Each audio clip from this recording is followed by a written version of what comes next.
Hi everyone, and welcome to Sleep to Me videos. Thank you so much for joining me on my very first video. It means a lot that you're here. Tonight, I want to take you inside an apartment unlike any other. A place that's lived, remembered, and watched. The walls here aren't just walls, they listen. The floors aren't just floors, they move. And something or someone has been waiting. This is the story of the apartment on 13th Street. So get comfortable, stay with me, and whatever you do, don't ignore the noises after midnight. This video is brought to you by Powder and Pour, your go-to for naturally hand-packed, small batch hot beverages. Indulge in flavors like white chocolate, cheesecake, hot chocolate, and discover the joy of slow, comforting sips made from only the finest natural ingredients. Warm up your day with Powder and Pour, because every cup should be an experience.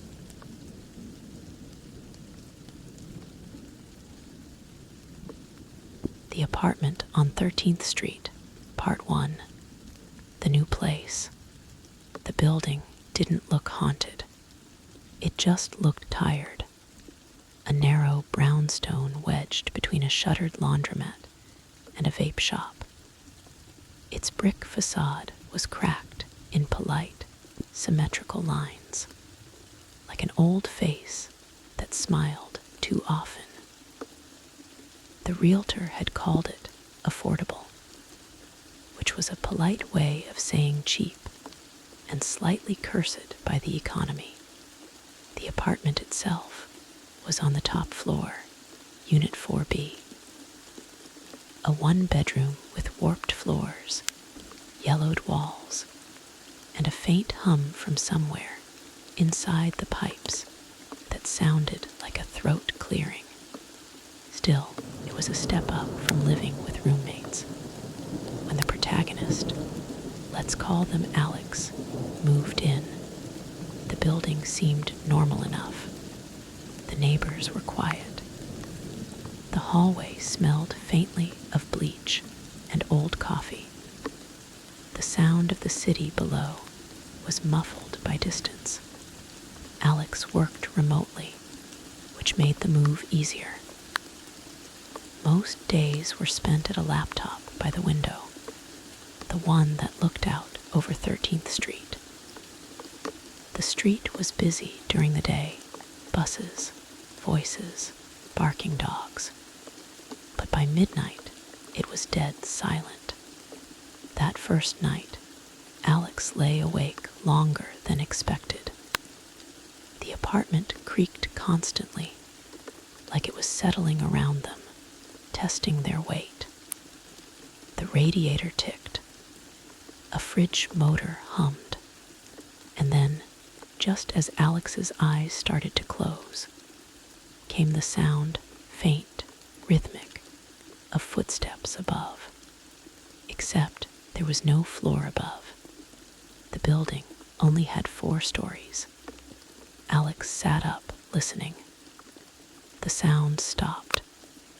The hum of the pipes returned, steady and indifferent. Maybe it was just plumbing, or the old building shifting. Still, they made a note of it. Over the next week, things settled into routine.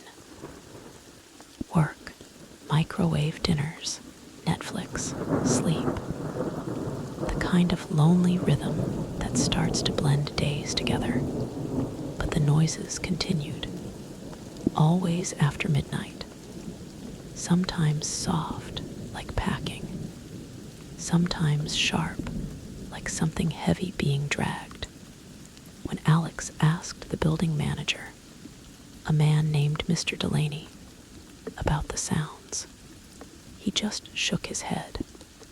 "There's nothing up there," he said, tapping the ceiling with his pen. "Old pipes. This place breathes." Alex wanted to believe him. One evening, Alex came home from a walk and found the apartment door slightly open. Not by much, just an inch, enough to show darkness inside. They froze, heart hammering. They always locked the door. Always. But when they pushed it open, Nothing seemed touched. No drawers, no laptop gone, no sign of anyone having been there. Just that same faint hum in the pipes, louder now, almost like whispering. Alex laughed nervously and checked every room. The place was small. It took 30 seconds. Empty. When they turned back toward the door, something caught their eye. The peephole, the little brass circle in the door, was dark. Alex bent closer. The hallway lights were on, so it shouldn't have been. They leaned forward, peering into it, and for a split second, it wasn't darkness they saw. It was an eye staring back. Alex stumbled back so hard they hit the wall. The door rattled in its frame. When they looked again, the peephole showed the normal hallway. Bright, empty. They didn't sleep that night. The next morning, they convinced themselves it was stress. A trick of the light. Maybe they'd seen their own reflection. Maybe the glass was warped. But when Alex checked the peephole again in daylight, something was wrong. The view outside was slightly lower than it should have been, like the lens had been moved. The doormat outside wasn't visible anymore. Neither was the bottom of the hallway light. Only the opposite door, 4A. Only that door, and the faint outline of something hanging on its knob. A small red ribbon. Alex had never noticed it before. They saw the neighbor from 4A for the first time 2 days later. A thin woman in her late 30s, maybe 40, with tired eyes and messy hair. She was standing in the hallway, holding a bag of groceries and staring at Alex's door when they came out. She smiled when she noticed them, but it was the kind of smile people give when they've already decided not to talk. "Hey," Alex said. The woman nodded, quiet. Then, after a pause, "You just moved in." "Yeah, last week." She shifted the grocery bag. Something inside clinked. "Then you should keep your door locked." Alex frowned. "I do." She looked directly at the peephole. Her expression tightened, not anger, not fear, something closer to pity. "Not well enough," she said, and went inside. The red ribbon fluttered slightly as her door closed. That night, Alex dreamed of knocking, not from outside the door, but from inside the walls. Slow, rhythmic, like someone gently testing the plaster for a way out. When they woke, the sun was already high. They turned on their phone camera, aiming it at the peephole, zooming in. The picture was blurry, an oval of glass, warped and brownish. But when they looked closely, they realized the image wasn't reflecting the hallway. It was reflecting a face. Not Alex's, not anyone they knew. Just a face, eyes open, lips pressed against the glass, frozen in place like it had been waiting for the camera. The photo saved automatically. When Alex checked the gallery 5 minutes later, it was gone. Part 2, the neighbor in 4A. Alex hadn't seen the neighbor from 4A again until a week after the red ribbon incident. It was late afternoon. The sun soft through the blinds. The apartment unusually still. They were typing away at the laptop when a soft knock echoed through the thin hallway walls. It was deliberate, slow, delicate. Alex froze. Only one knock, and it didn't feel like it came from inside the apartment. They leaned toward the peephole. The woman was there. She was standing very close, almost uncomfortably so, holding a small envelope and looking at Alex with eyes that were tired but sharp. Not anger, not fear, something else. Knowledge. Alex opened the door cautiously. "Hi," their voice trailed off. She didn't smile this time. "You live alone, right?" she asked. "Yes," Alex replied, unsure why their throat felt dry. "I mean, yeah." She nodded once, slowly. "I noticed a few things last week. Some unusual occurrences." Her gaze flicked down to the peephole, then back. Things that the building manager would never tell you. Alex's heart thumped. Like what? Her lips pressed together. She shifted the envelope slightly in her hands. "I can't explain everything now. Just keep your door locked. And do not touch the ribbon." Alex blinked. The ribbon. She didn't answer. She merely handed the envelope to Alex and retreated down the hallway without another word. Her footsteps were soft but deliberate, fatting down the creaking stairs. Alex stared at the envelope in their hands. It was plain, thick paper, unmarked. Inside, they found a single sheet. "Do not ignore the sounds. Do not ignore the eye. The building has history. Trust nothing you see after midnight." Alex laughed nervously. Their fingers shook.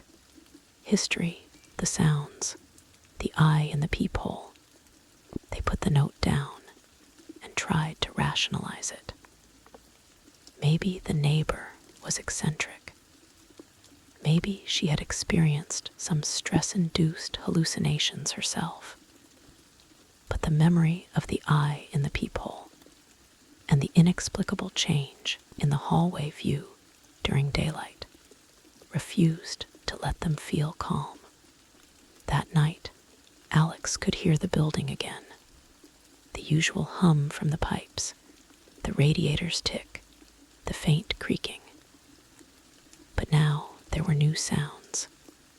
Something else soft, dragging, almost like a chair being moved across the floor.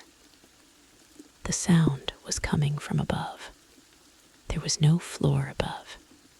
Alex didn't move at first. They lay in bed, listening. The dragging stopped. Then came another sound, scratching. A low, repetitive scrape, moving along the walls. And then, unmistakably, a knock, slow, deliberate, from inside the wall. Alex's phone was on the nightstand. They grabbed it, opened the camera app, and aimed toward the wall where the noise seemed strongest. Nothing. The wall looked normal, empty. But when they checked the live feed, the image flickered for a split second, showing the shadow of a hand pressed against the wall. The fingers splayed, flat, motionless. Alex gasped. The hand vanished the instant they blinked. The phone slipped from their trembling fingers. The following morning, Alex tried to avoid thinking about it.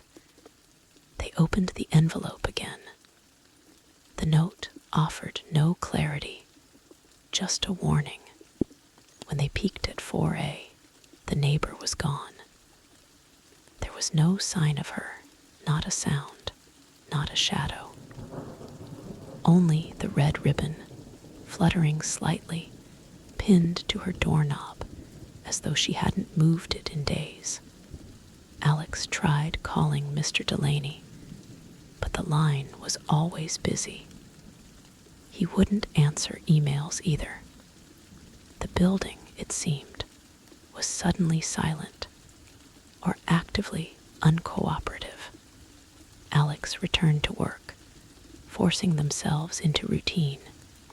But that night, the sounds returned with more insistence. Scratches, taps, faint footsteps that circled the room. Every time Alex moved, the rhythm seemed to follow. By midnight, Alex had stopped trying to sleep. They sat on the edge of the bed, staring at the walls, every shadow and shift of light a potential threat. They felt a presence, not corporeal, but suffocating, like the apartment itself was pressing in. They remembered the neighbor's words. Do not ignore the sounds. By the end of the week, Alex began documenting everything. Every knock, every creak, every flicker of the lights or shift in shadows. Notes on scraps of paper, timestamps, sketches of where they saw the peephole eye, the shadowed hand, the movements in the corner of the room. But each night, the noises seemed to adapt. Softer, subtler, teasing, just at the edge of perception, just out of reach of understanding. And each morning, Alex's notes would seem slightly off. A line moved. A word smudged, even when they were sure they hadn't touched it. A timestamp wrong by seconds. By the second week, Alex realized the apartment wasn't just responding to them. It was watching. Part 3, the recordings. By the third week, Alex had begun recording the apartment. At first, it was simple. A voice memo app on the phone, capturing the creaks and hums for analysis later. They wanted proof. Proof that the apartment's behavior was more than old pipes and settling floors. That night, they set the phone on the kitchen counter, camera facing the living room, recording both sound and video. Every creak, every scrape, every shadow movement was documented. At midnight, it began. The hum of the pipes, normal enough. Then a knock, low and deliberate, from the far corner of the apartment. Alex froze, listening. The microphone picked it up clearly. Then came the scratch, soft, uneven, along the wall next to the window. The camera was static, showing nothing. Alex watched the recording in real time. The screen flickered. On the video feed, a faint shadow appeared in the corner, almost like a figure crouched low, pressed against the wall. Alex blinked. It was gone. They leaned closer. The sound of breathing, not from the pipes, not the radiator. Clear, audible, almost human. Alex's phone vibrated. A notification. They hadn't set an alarm. The video had saved, and the file name had changed. Not the usual time-stamped string, but simply, look. Alex hesitated, then tapped the file. The video played. It showed the apartment as normal. No figure, no movement, no shadows, only the furniture. But the audio track distorted. A voice low, almost whispering. Do you see me? Alex froze. Their hands shook so violently that the phone slipped from their lap and clattered to the floor. They picked it up again, rewound the file, played it once more. The whisper repeated, now slightly clearer, closer. "I'm here." Heart pounding, Alex backed into the wall, staring at the camera. They told themselves it was a glitch, a hallucination caused by stress, lack of sleep, and the constant tension. But the recording didn't lie. The phone recorded exactly what it heard. The next day, Alex tried recording again. Different phone, different app, same result. They placed the phone on the floor in the living room. The apartment seemed quiet at first. Hours passed. Then, at exactly midnight, the knocking started soft, methodical, circling the room. The scratching, the breathing. Alex leaned down, reviewing the live feed. This time, the shadows weren't subtle. They stretched across the room, creeping along the floor as if the light itself had been bent. And once again, a whisper came through the speakers. "I see you." Alex's stomach turned. When they tried to delete the file, the phone refused. The option was grayed out, and the video had been renamed. Not "Look" this time. "You can't hide." They tried to show the recordings to someone, a friend, anyone. But the moment Alex pressed play, the video on the other device froze. No sound.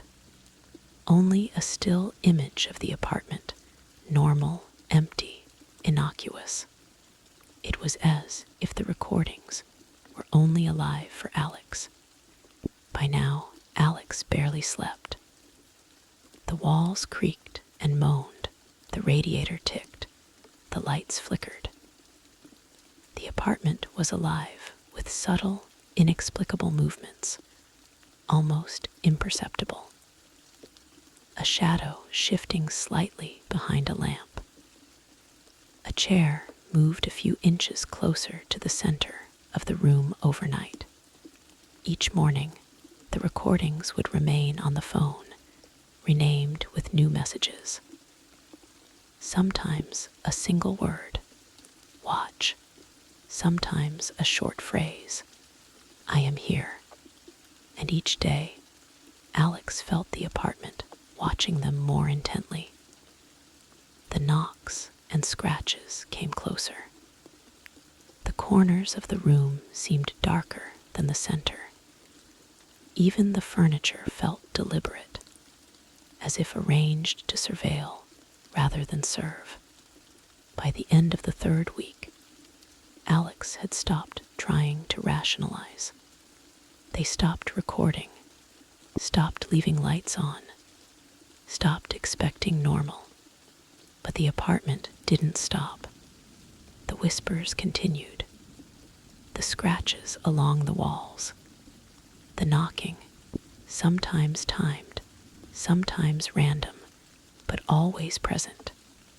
Alex had begun hearing the sounds, even when no one else was there, even in other rooms. They caught themselves holding their breath during mundane tasks, cooking, washing dishes, typing emails, as if the apartment could sense the smallest motion and respond.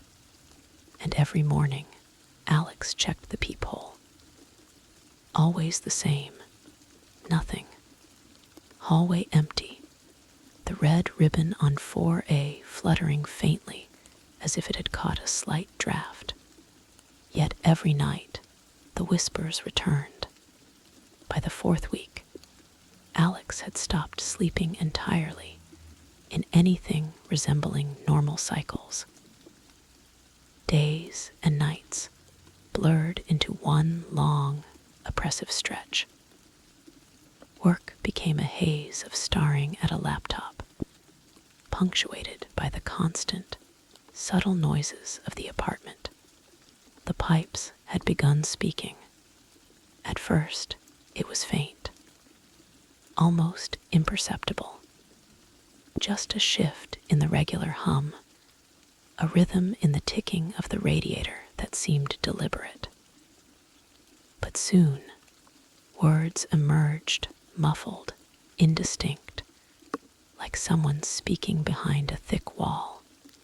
Alex heard it first while washing dishes. They froze, soap slipping from their fingers. A voice, low, rasping, and distant, whispered a single word. Alex, heart hammering, they spun around. Empty apartment. The blinds were still closed, the street outside silent. They told themselves it was their imagination. But the voice came again, a little louder this time, unmistakable. "Why are you here?" Alex stumbled back, hands clutching the counter. The apartment felt heavier, smaller. The walls seemed to breathe inwards. They ran to the bedroom, phone in hand, recording everything, hoping that proof would bring clarity. But the moment the phone powered on, the pipes fell silent. Not a creak, not a tick.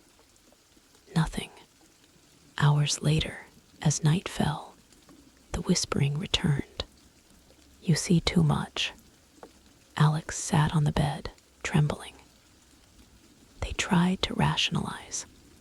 The building was old, acoustics weird, stress doing strange things to perception. But deep down, they knew something was different. The sounds were not random. They were deliberate. That night, Alex attempted something desperate. They recorded audio on 3 devices simultaneously: phone, laptop, and a small handheld recorder. The goal was simple: capture the voices and have undeniable proof that they were not imagining. At exactly midnight, the apartment came alive. The knocking, the scratching, the dragging, the whispering. And now the pipes spoke clearly. "Why do you ignore me?" Alex shivered. The words were unmistakable, though the voice remained muffled and metallic, like air trapped in rusted pipes. "Look," the whispers circled the room, coming from nowhere in particular, but everywhere at once. Alex tried to speak, tried to tell it to stop. Their own voice sounded small, insignificant, swallowed by the hum of the apartment. And then, "I am inside." Alex's hands flew to their ears, trying to block it out. They wanted to run, but the apartment was a cage. Every door, every window, every light switch felt distant, unresponsive, as if the walls themselves had grown taller and thicker. By morning, Alex was exhausted. They reviewed the recordings. On all 3 devices, the audio was clear. Whispering voices, indistinct, fragmented, but unmistakably saying words, calling Alex's name, commenting on their actions, their thoughts. But the video footage showed nothing. Empty rooms, still furniture, an ordinary apartment. Alex tried to tell a friend, anyone, but no one could hear the whispers. Everyone else saw only silence, only normalcy. And with each passing night, the apartment grew more invasive. The sounds came earlier, louder, and now, sometimes, Alex would feel cold spots brush against their skin, a hand where nothing was, a shadow that didn't belong to any object in the room. It was on the 29th night that Alex realized the terrifying truth. The apartment wasn't just observing. It was interacting. It was responding. Every noise, every movement, every whisper was connected to Alex's actions. The sounds shifted based on where they moved, what they touched, even how they thought. They could not hide. They could not ignore it. And as midnight approached, the whispers grew insistent, filling the apartment like a tide. Do not leave. Do not look away. We are always here. Alex curled into a ball on the bed, their own heartbeat roaring louder than the apartment itself. Sleep was impossible. Movement was impossible. And even breathing felt dangerous. The apartment was no longer just a home. It was a living entity, and Alex was trapped inside. By the 5th week, Alex's life had become a cycle of watching, listening, and recording. They had stopped leaving the apartment except for necessities. And even then, the anxiety of returning haunted them. Every step down the hallway toward 4B's door made their stomach twist. The red ribbon on 4A's doorknob had become an obsession. Each day it fluttered faintly, sometimes twisted in impossible angles, like it had been moved while Alex wasn't looking. Finally, driven by a mixture of fear and curiosity, Alex decided to approach the neighbor's door. The hallway was silent, empty. The sunlight from the stairwell cut through the dim hallway, illuminating the ribbon like a warning. Alex reached for the knob. It was cold. They pulled gently, half expecting the door to be locked. It was. The door creaked open to reveal an empty apartment. No furniture, no sound, only dust motes drifting through shafts of sunlight. The kitchen cupboards were bare. The bed was neatly made, as though no one had slept there in weeks. Alex froze. The ribbon lay across the floor, its color brighter than ever, unnaturally red against the faded hardwood. They bent to pick it up. A note was tucked underneath. Do not touch anything. The apartment watches you. Do not follow. Do not look. Alex's heart pounded. They looked around the empty apartment, as if expecting someone to appear. Nothing. Only the faint smell of old wood and cleaning solution. The red ribbon felt heavier in their hands than it should have. Almost alive. That night, the noises began earlier. By 11 p.m., the knocking and scratching were relentless. Alex had placed the ribbon on their bedside table. Hopping its presence would act as a warning or protection. It did not. The apartment seemed to notice it. The whispers were sharper, clearer, forming words now that cut through the night. Why do you have it? Put it back. It belongs to 4A. Alex's hands shook. The ribbon twitched slightly, as if responding to the apartment's commands. Do not defy. Alex buried it under the pillow, trying to block out the voice. But the apartment seemed to seep into the bed, into the walls, into the very air around them. Sleep came only in short, terrified bursts. In dreams, Alex wandered the building, walking through hallways that stretched impossibly, floors that seemed to sink, all leading back to 4A. And in every dream, the red ribbon floated just ahead, glowing faintly, always guiding, always watching. The next day, Alex attempted to research the building. Online records were sparse. The brownstone had stood for decades. Previous tenants were hard to trace, but one recurring detail kept appearing. Unit 4A mysteriously vacated. No reason given. No record of anyone living there recently. Alex's hands tightened around the ribbon. How long had it really been there?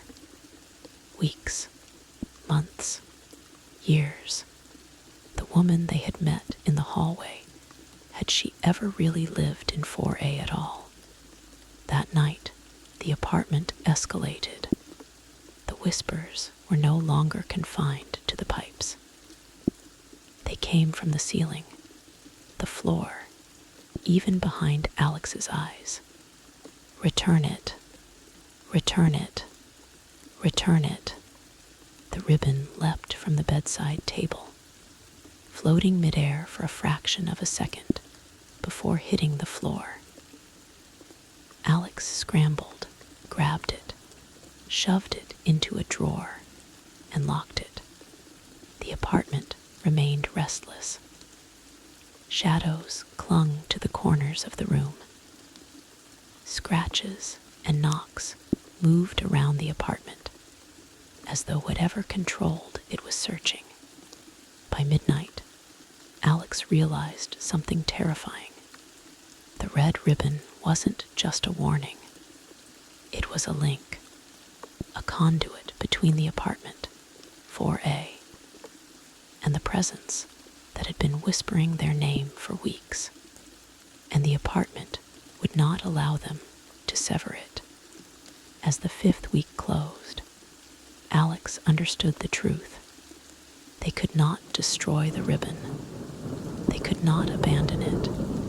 They could not ignore it. The apartment had a memory, a purpose, and Alex had unknowingly become a part of it. The ribbon was not just a warning. It was a tether, and the apartment was pulling. Part 6, Delaney's Secret. By the 6th week, Alex could no longer ignore the building manager. Mr. Delaney had always been polite, but distant.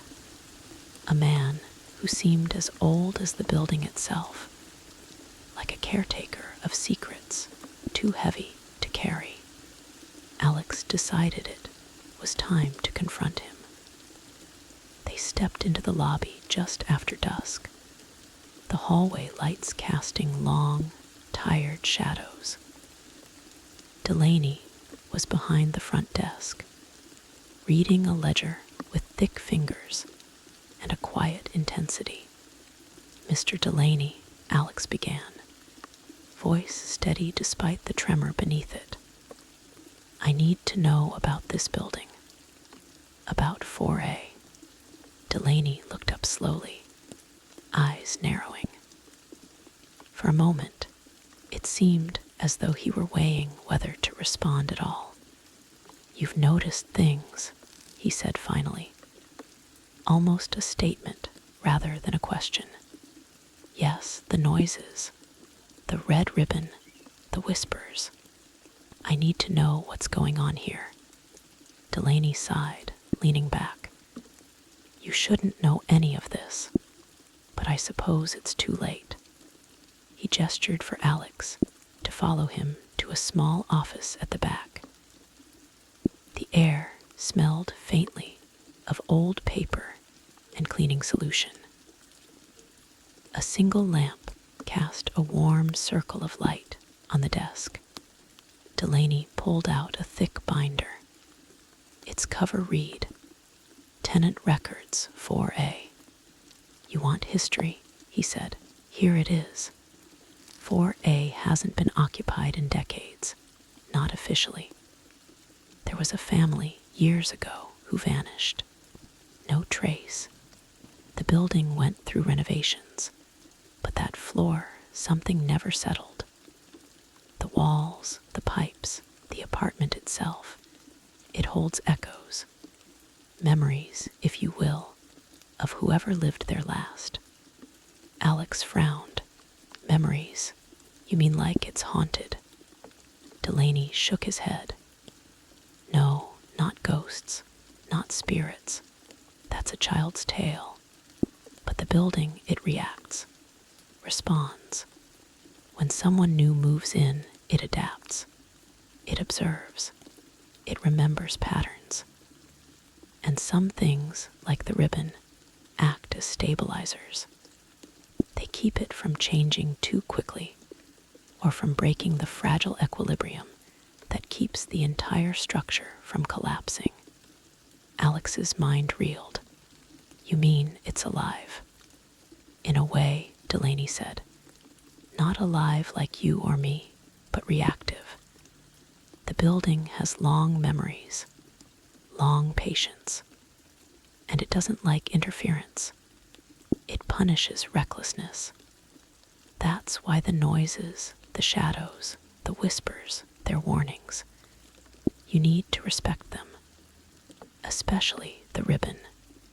Alex looked down at the binder, flipping through pages of tenant complaints, maintenance logs, and odd annotations in the margins. Wall scratching, voices reported, lights flicker after midnight, resident agitated by 4A noises. Delaney continued, voice lower. Some tenants lasted days, others weeks, most left in panic, never returning. I maintain it, observe it, but I cannot control it. I am merely a caretaker. The building chooses its own path, and right now, it has chosen you. Alex swallowed. The binder shook slightly in their hands. The words on the pages seemed to shift, lines rearranging themselves, letters smudging in ways that were almost deliberate. You've seen it, haven't you? Delaney asked. His eyes were sharp now, almost desperate. The recordings, the whispers. Alex nodded. Delaney exhaled slowly. Then you understand. The ribbon is not optional. The apartment, it tests you. Push it too far, and it will respond in ways you cannot predict. Keep it where it belongs, and respect the rules. That's all I can tell you. That night, Alex returned to 4B, carrying the weight of new understanding. The apartment seemed quieter at first, as though it were aware that Alex had learned something. But by midnight, the familiar knocks began, scratching along the walls, the whispers. You understand now. The voice was low, deliberate, almost approving. But there was a new tone, something like impatience lurking beneath it. Alex clutched the red ribbon, leaving it on the bedside table as a reminder of Delaney's warning. They realized that knowledge alone was not protection. The apartment demanded vigilance, awareness, respect. The noises circled, moving closer to the bed, closer to Alex. The whispers repeated, fragmented but coherent. Follow the rules. Do not remove it. We remember. By 3 a.m., Alex understood the final truth of Delaney's secret. The apartment had chosen them, and it would not release them, not entirely. Part 7, The Apartment Above. By the 7th week, Alex's apartment had become a cage. Every sound, every flicker of light, every subtle movement of shadows was monitored and interpreted by the building. Sleep had become fragmented, filled with dreams of hallways that stretched impossibly, of shadows that moved with intent. But that night, something new appeared. It started with a sound, a soft, deliberate thud above the ceiling. Alex froze. The building had no floor above, nothing but the roof. Yet the noise persisted, rhythmic, almost like someone walking carefully, packing. The sound stopped for a moment, then resumed, each step in perfect sync with Alex's shallow breathing. Heart racing, Alex grabbed a flashlight and went to investigate. The apartment was small, so above meant the ceiling, the pipes, the vents, the air ducts. They knelt, scanning the corners, the gaps where ceiling panels met the walls. Then they saw it, a faint outline of a door, one that should not exist. A seam in the ceiling, rectangular and deliberate. Dust and paint formed patterns around it, as though it had been intentionally concealed. Alex's pulse quickened.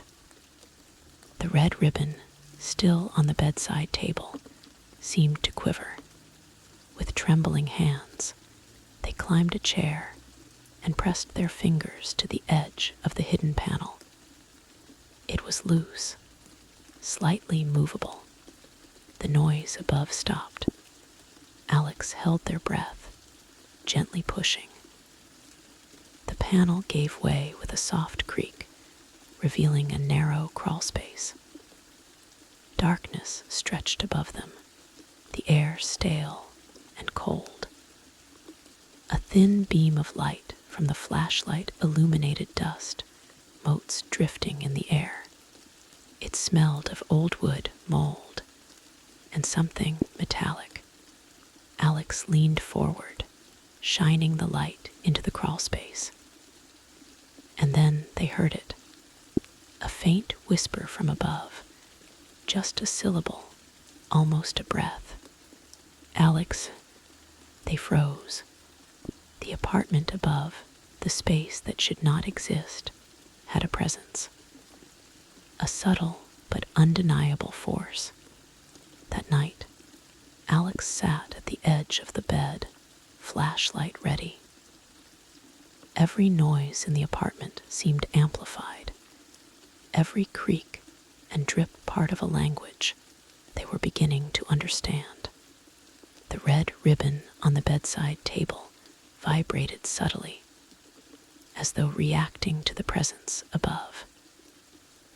The whispers continued, moving from pipe to pipe, from wall to wall, always returning to the crawl space. Do not come closer. Do not remove the ribbon. Watch. Wait. Alex's curiosity overrode their fear. They had to know. They climbed onto the chair, then onto a low shelf, and reached for the crawl space. Their hands brushed the edges, feeling the old wood beneath their fingertips. A sudden scraping sound made them jump. A shadow moved in the crawl space, impossible, but unmistakable. It recoiled, not like a person fleeing, but like an object recoiling from intrusion. Alex's heart thumped so hard, it felt like the entire apartment could hear it. You shouldn't be here. The voice was low, ancient, and somehow omnipresent. The apartment was alive with intent.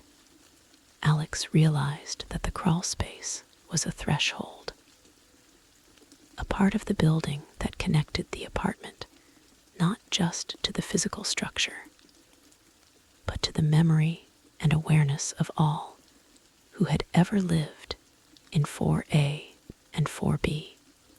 It was a place the building used to observe, to test, to interact, a conduit of its intelligence, and Alex had almost crossed it. By morning, they didn't touch the crawl space again. But the red ribbon had moved, subtly, impossibly, across the floor toward the wall beneath it. The whispers were quieter now, but persistent. Alex understood. The apartment above was the source of the activity.